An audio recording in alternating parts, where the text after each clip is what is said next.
ಆಕಾಶವಾಣಿ ಪ್ರದೇಶ ಸಮಾಚಾರ ಓದುತ್ತಿರುವವರು ವಿವೇಕಾದಿತ್ಯ ಕನಿಯಾಲ.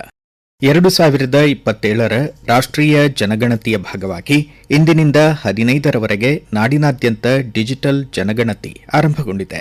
ಸಾರ್ವಜನಿಕರು ಸ್ವಯಂ ಪ್ರೇರಿತರಾಗಿ ಪಾಲ್ಗೊಂಡು ತಮ್ಮ ಮಾಹಿತಿಯನ್ನು ಹಂಚಿಕೊಳ್ಳಬಹುದಾಗಿದೆ. ಮನೆಗೆ ಭೇಟಿ ನೀಡುವ ಗಣತಿದಾರರ ಮೂಲಕವೂ ಮಾಹಿತಿ ಒದಗಿಸಬಹುದಾಗಿದೆ. ಡಿಜಿಟಲ್ ಜನಗಣತಿ ಪ್ರಕ್ರಿಯೆಯಲ್ಲಿ ಜನರು ತಮ್ಮ ನಿಖರ ಮಾಹಿತಿಯನ್ನು ನೀಡಿ ಸಹಕರಿಸುವಂತೆ ಉಪಮುಖ್ಯಮಂತ್ರಿ ಡಿಕೆ ಶಿವಕುಮಾರ್ ಸಾಮಾಜಿಕ ಜಾಲತಾಣದ ಮೂಲಕ ವಿನಂತಿಸಿಕೊಂಡಿದ್ದಾರೆ.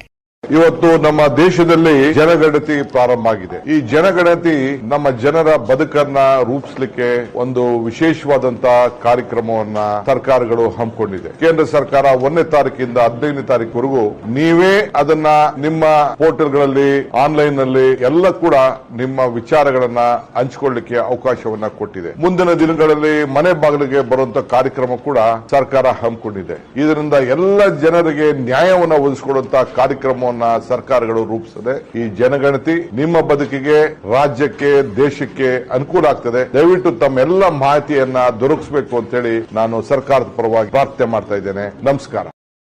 ಧಾರವಾಡ ಜಿಲ್ಲೆಯ ಎಲ್ಲ ಗ್ರಾಮಗಳು, ನಗರ ಪ್ರದೇಶಗಳಲ್ಲಿ ಜನಗಣತಿ ಹಿನ್ನೆಲೆ ಅಗತ್ಯ ಸಿದ್ದತೆಗಳನ್ನು ಕೈಗೊಂಡು ಜನಗಣತಿ ಆರಂಭಿಸಲಾಗಿದೆ ಎಂದು ಜಿಲ್ಲಾಧಿಕಾರಿ ಆರ್ ಸ್ನೇಹಲ್ ತಿಳಿಸಿದ್ದಾರೆ.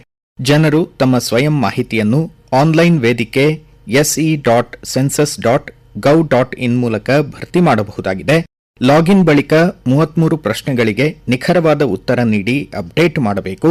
ಬಳಿಕ ಸಿಗುವ ಎಸ್ಇಐಡಿಯನ್ನು ಗಣತಿದಾರರು ಮನೆಗೆ ಬಂದ ಸಂದರ್ಭ ಅವರಿಗೆ ನೀಡಿ ಸಹಕರಿಸಬೇಕು ಎಂದು ತಿಳಿಸಿದ್ದಾರೆ.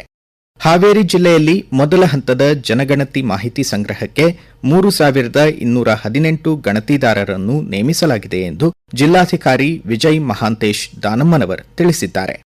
ರಾಷ್ಟ್ರಪತಿ ದ್ರೌಪದಿ ಮುರ್ಮು ಅವರು 2 ದಿನಗಳ ರಾಜ್ಯ ಪ್ರವಾಸ ಕೈಗೊಂಡಿದ್ದು ಇಂದು ತುಮಕೂರು ಶ್ರೀ ಸಿದ್ದಗಂಗಾ ಮಠಕ್ಕೆ ಆಗಮಿಸಿದ್ದಾರೆ. ಶ್ರೀ ಸಿದ್ದಲಿಂಗ ಸ್ವಾಮೀಜಿಯವರ ಸಮ್ಮುಖದಲ್ಲಿ ಲಿಂಗೈಕ್ಯ ಶ್ರೀ ಶಿವಕುಮಾರ ಸ್ವಾಮೀಜಿಯವರ ಗದ್ದುಗೆಗೆ ರಾಷ್ಟ್ರಪತಿಯವರು ವಿಶೇಷ ಪೂಜೆ ಸಲ್ಲಿಸಿದರು. ಶ್ರೀ ಶಿವಕುಮಾರ ಸ್ವಾಮೀಜಿಯವರ 119ನೇ ಜಯಂತ್ಯುತ್ಸವ ಹಾಗೂ ಗುರುವಂದನಾ ಕಾರ್ಯಕ್ರಮದಲ್ಲಿ ಪಾಲ್ಗೊಳ್ಳಲು ತುಮಕೂರು ವಿಶ್ವವಿದ್ಯಾಲಯದ ಹೆಲಿಪ್ಯಾಡ್ಗೆ ಬಂದಿಳಿದ ರಾಷ್ಟ್ರಪತಿಯವರನ್ನು ರಾಜ್ಯಪಾಲರಾದ ಥಾವರ್ಚಂದ್ ಗೆಹ್ಲೋಟ್, ಜಿಲ್ಲಾ ಉಸ್ತುವಾರಿ ಸಚಿವ ಡಾ ಜಿ ಪರಮೇಶ್ವರ್ ಸ್ವಾಗತಿಸಿದರು.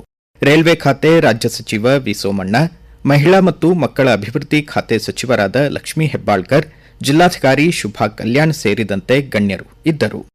ಸಿದ್ದಗಂಗಾ ಮಠದಲ್ಲಿ ಲಿಂಗೈಕ್ಯ ಡಾ ಶಿವಕುಮಾರ ಸ್ವಾಮೀಜಿಯವರ 119ನೇ ಜನ್ಮ ದಿನೋತ್ಸವದ ಸಂಭ್ರಮ ಮನೆ ಮಾಡಿದ್ದು, ಇಂದು ಬೆಳಗ್ಗೆ ಇಷ್ಟಲಿಂಗ ಪೂಜೆ ಹಾಗೂ ವಿಶೇಷ ಧಾರ್ಮಿಕ ಕೈಂಕರ್ಯವನ್ನು ಶ್ರೀ ಸಿದ್ದಲಿಂಗ ಸ್ವಾಮೀಜಿ ನೆರವೇರಿಸಿದರು. ಜನ್ಮ ಜಯಂತಿ ಹಿನ್ನೆಲೆ ಶ್ರೀಗಳ ಗದ್ದುಗೆ ದರ್ಶನಕ್ಕೆ ಸಾವಿರಾರು ಭಕ್ತರು ಆಗಮಿಸಿದ್ದು ಪ್ರಾರ್ಥನೆ ಸಲ್ಲಿಸುತ್ತಿದ್ದಾರೆ. ಉತ್ತರ ಕರ್ನಾಟಕದ ವಿವಿಧೆಡೆಗಳಲ್ಲಿ ಬಿಸಿಲಿನ ತಾಪಮಾನ ಹೆಚ್ಚಿದ ಹಿನ್ನೆಲೆ ಬೆಳಗಾವಿ ವಿಭಾಗದ ವಿಜಯಪುರ ಮತ್ತು ಬಾಗಲಕೋಟೆ ಹಾಗೂ ಕಲಬುರಗಿ ವಿಭಾಗದ ಎಲ್ಲ ಜಿಲ್ಲೆಗಳಲ್ಲಿ ಇಂದಿನಿಂದ ಮೇ ತಿಂಗಳ ಕೊನೆಯವರೆಗೆ ಸರ್ಕಾರಿ ಕಚೇರಿ ಸಮಯದಲ್ಲಿ ಬದಲಾವಣೆ ಮಾಡಲಾಗಿದೆ. ಪ್ರತಿದಿನ ಬೆಳಗ್ಗೆ 8 ಗಂಟೆಯಿಂದ ಮಧ್ಯಾಹ್ನ 1:30ರವರೆಗೆ ಕಚೇರಿಗಳು ಕಾರ್ಯನಿರ್ವಹಿಸಲಿವೆ ಎಂದು ಸಿಬ್ಬಂದಿ ಮತ್ತು ಆಡಳಿತ ಸುಧಾರಣಾ ಇಲಾಖೆ ಸರ್ಕಾರದ ಅಧೀನ ಕಾರ್ಯದರ್ಶಿಗಳಾದ ಮೀನಾಕ್ಷಿ ಬಿ ತಿಳಿಸಿದ್ದಾರೆ. ಇಂದಿನಿಂದ ಧಾರವಾಡ, ಗದಗ್, ಬೆಳಗಾವಿ, ಬೀದರ್, ಕಲಬುರಗಿ, ರಾಯಚೂರು ಸೇರಿದಂತೆ ರಾಜ್ಯದ ಉತ್ತರ ಒಳನಾಡು ಹಾಗೂ ಕರಾವಳಿಯ ಒಟ್ಟು 12 ಜಿಲ್ಲೆಗಳಲ್ಲಿ ಭಾರೀ ಮಳೆಯಾಗುವ ಸಾಧ್ಯತೆ ಇದೆ ಎಂದು ಹವಾಮಾನ ಇಲಾಖೆ ಮುನ್ಸೂಚನೆ ನೀಡಿದೆ. ಇಂದು ಸ್ವಾತಂತ್ರ್ಯ ಹೋರಾಟಗಾರ ಹಾವೇರಿ ಜಿಲ್ಲೆ ಮೋಟೆಬೆನ್ನೂರಿನ ಮೈಲಾರ ಮಹದೇವಪ್ಪನವರ ಹುತಾತ್ಮ ದಿನ. ಹರ್ಡೇಕರ್ ಮಂಜಪ್ಪ ಅವರಿಂದ ಪ್ರಭಾವಿತರಾದ ಮಹದೇವಪ್ಪನವರು ತಮ್ಮ 16ನೇ ವಯಸ್ಸಿನಲ್ಲಿಯೇ ಸ್ವಾತಂತ್ರ್ಯ ಸಂಗ್ರಾಮದಲ್ಲಿ ಪಾಲ್ಗೊಂಡು ಬ್ರಿಟಿಷರ ವಿರುದ್ಧ ಹೋರಾಟ ನಡೆಸಿದ್ದರು. ಹುತಾತ್ಮ ಮೈಲಾರ ಮಹದೇವಪ್ಪನವರ ರಾಷ್ಟ್ರೀಯ ಸ್ಮಾರಕ ಟ್ರಸ್ಟ್ ವತಿಯಿಂದ ಇಂದು ಹುತಾತ್ಮರ ವೀರಸೌಧದಲ್ಲಿ ಶ್ರದ್ಧಾಸುಮನ ಅರ್ಪಿಸಲಾಗುತ್ತಿದೆ. ಚಾಮರಾಜನಗರ ಜಿಲ್ಲೆ ಬೂದಿಪಡಗ ಆನೆ ಶಿಬಿರದಲ್ಲಿ ಒಂಟಿಯಾಗಿದ್ದ ಗಜೇಂದ್ರ ಆನೆಯನ್ನು ಅರಣ್ಯ ಸಚಿವ ಈಶ್ವರ್ ಖಂಡ್ರೆ ಅವರ ಆದೇಶದಂತೆ ನಾಗರಹೊಳೆ ಅರಣ್ಯ ವ್ಯಾಪ್ತಿಯ ಮತ್ತಿಗೋಡು ಶಿಬಿರಕ್ಕೆ ಸ್ಥಳಾಂತರಿಸಲಾಯಿತು. ಹಲವು ಬಾರಿ ದಸರಾ ಮಹೋತ್ಸವದಲ್ಲಿ ಭಾಗಿಯಾಗಿ ಬೂದಿಪಡಗ ಆನೆ ಶಿಬಿರದಲ್ಲಿ ಏಕಾಂಗಿಯಾಗಿದ್ದ ಗಜೇಂದ್ರನನ್ನು ಸ್ಥಳಾಂತರಿಸುವಂತೆ ಸಾರ್ವಜನಿಕರು ಸಚಿವರಿಗೆ ಮನವಿ ಸಲ್ಲಿಸಿದ್ದರು. ಕುವೆಂಪು ಭಾಷಾ ಭಾರತಿ ಪ್ರಾಧಿಕಾರದ ಎಲ್ಲ ಪ್ರಕಟಿತ ಪುಸ್ತಕಗಳನ್ನು ಸಂವಿಧಾನ ಶಿಲ್ಪಿ ಡಾ ಬಿಆರ್ ಅಂಬೇಡ್ಕರ್ ಅವರ ಜನ್ಮದಿನದ ಪ್ರಯುಕ್ತ ಇಂದಿನಿಂದ ಏಪ್ರಿಲ್ 30ರವರೆಗೆ ಶೇಕಡಾ 50 ರಿಯಾಯಿತಿ ದರದಲ್ಲಿ ಮಾರಾಟ ಮಾಡಲಾಗುವುದು ಎಂದು ಪ್ರಾಧಿಕಾರದ ರಿಜಿಸ್ಟ್ರಾರ್ ದತ್ತಪ್ಪ ಸಾಗನೂರ್ ತಿಳಿಸಿದ್ದಾರೆ.